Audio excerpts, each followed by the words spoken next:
Imagine waking up and feeling at home in your life, not needing to become anyone else, not needing to perform, not needing to prove, because you know exactly who you are. Your strengths, your genius, what direction you are going in. You move with intention, you romanticize your life, your nervous system is calm. Everything seems magical because you truly love and appreciate who you are. Doubt and limiting beliefs are out the window because you know exactly what you want and that you can achieve anything you put your mind to. In this episode, I will help you remember who you are when you're not deflecting, performing, or trying so hard. Because a strong identity and sense of self is exactly how you'll discover authenticity and what you actually want from life. We're going to distill exactly who you are at your core, and maybe even more importantly, who you are not. This is an inspiration, this is reorientation.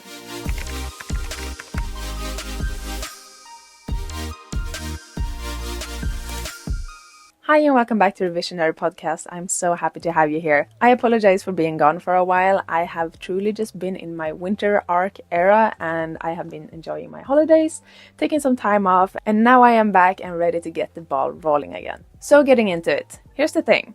Most people don't lack confidence, they lack a stable self-image. True self-awareness of who they are, what they want, and how to use the tools that they've been handed in life. The truth is, you don't need to become anyone else. You need to remove the distortions that have formed through years of survival, adaptation, people-pleasing, and becoming palatable. Imagine being handed a video game character at the beginning of life, and then you keep playing against their strengths, and then you wonder why the game is so hard. That is what's happening when you're not following your natural composition. So for me, for example, I thought that I had to be tougher, be able to handle more pressure, put more hours in and work harder, put up walls to display how serious and capable I was. And sometimes I was upset with myself because I couldn't handle as much stress or putting as many hours in high pressure jobs as other people. And then I tried to deny the fact that I was actually sensitive and internalized that as a flaw.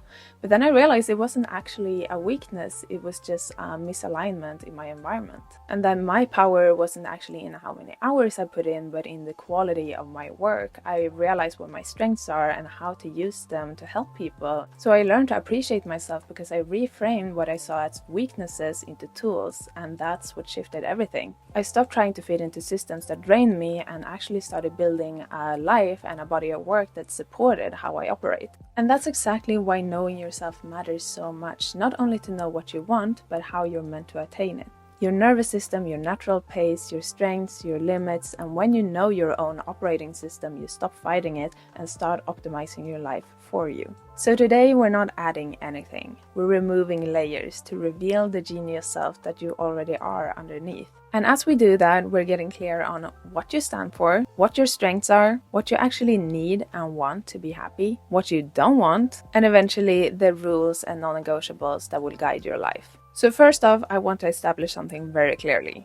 Diluting, comparing, and constantly adapting yourself will be your downfall. Trying to fit someone else's mold will never make you happy. Trust me. Confident people aren't more outgoing, they're more internally consistent. True confidence comes from knowing who you are and moving in accordance with that, not necessarily from being loud or bold or charismatic as society often tells us that confidence should look. It comes from trusting yourself and your judgment without automatically believing that someone else's way is better. Think about all the times you've adapted yourself for jobs, partners, or social situations.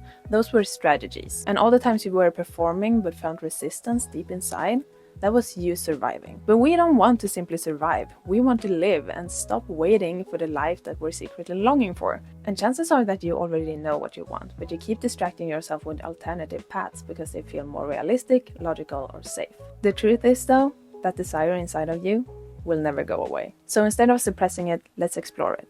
First, I want you to get clear on how you naturally operate when there's no pressure or expectations. You can journal on these things, and I will put these in the episode description as well. What lights you up? What could you talk about forever? Is it self-improvement, sports, politics, art and literature, pop culture? What makes you smile? Is it seeing your friends, your partner, your dog, trying new recipes, or going for walks in nature? What activities give you energy instead of draining it? And what would you do on your day off if you had no obligations or distractions? When do you pull back? When do you disengage, shut down, or start overthinking? Is it when you feel criticized and undervalidated? When you compare yourself on social media, or when you've been by yourself for too long? In what situations do you feel resistance? What type of tasks exhaust you and make you feel irritated? Around which people and places do you feel a need to adapt or shrink? And what do you stand for and what do you stand against? Who in your life do you feel safe and happy around? Is it your best friend, your mom, your partner, or a creator that you admire? What are your ideal friends and partner like? What do you talk about? What do you do together? How do they make you feel? And what will be the traits of your community? What did you lean towards as a child? How did you spend your time? What were you naturally drawn to? Maybe it was drawing, exploring the neighborhood, or climbing trees. And what was it about those activities that you liked? Then think about your natural pace. When you're not forcing or rushing yourself, how do you naturally move? Is it slow, fast, melodic, structured, fierce and bold? And when you're talking to someone that you feel safe with, how do you express yourself? Are you very animated or maybe you're calm and thoughtful? Then what is your ideal day like? How do you go about your work? What do you drink and eat? Who do you interact with? What do you do to unwind and when do you go to bed? And lastly, I want you to zoom out. In the grand scheme of things, what do you actually want from life? When you're 80, what moments will you look back on? And what do you want to be remembered for? So, now that you've answered these questions honestly, you have raw data on how you operate, feel, and think on a regular basis. Now you can either save this and use the insights manually, or you can paste it into ChatGPT together with this prompt that I will show on the screen and also put it in the episode description. It will then analyze your answers and give you a personalized identity map that explains how you naturally operate and what you need to thrive. It may sound obvious now, but seeing it on paper actually makes it a lot clearer. And then you can go back to this anytime you feel misaligned to fill your cup and remind you of your purpose. If you use this prompt, it will also assign you a muse archetype, which is just a fun addition, because none of the archetypes are better than the other. They just have different vibes, different strengths, and different types of beauty, just like you and me. It's a way to reframe and appreciate your unique qualities. So, getting to the last part of all of this. Once you start to see who you are clearly, you also begin to see what is not working. And this is where boundaries come in. Not as rules to restrict your life, but principles to protect it. So for me, for example, it looks like this.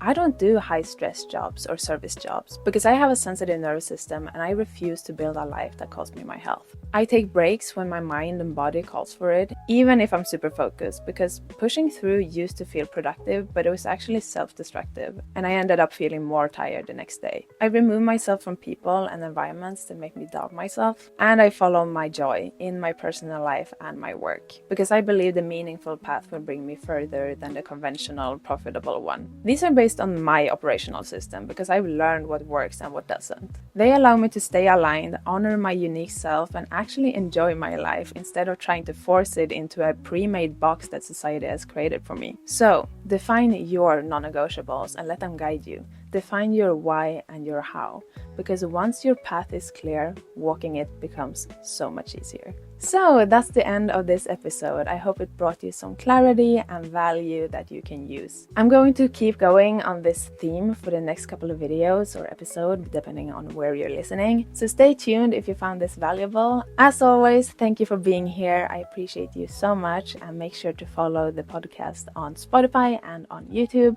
You can also follow me on Instagram at Ylva Sands, and I will hopefully see you soon. Take care. Bye.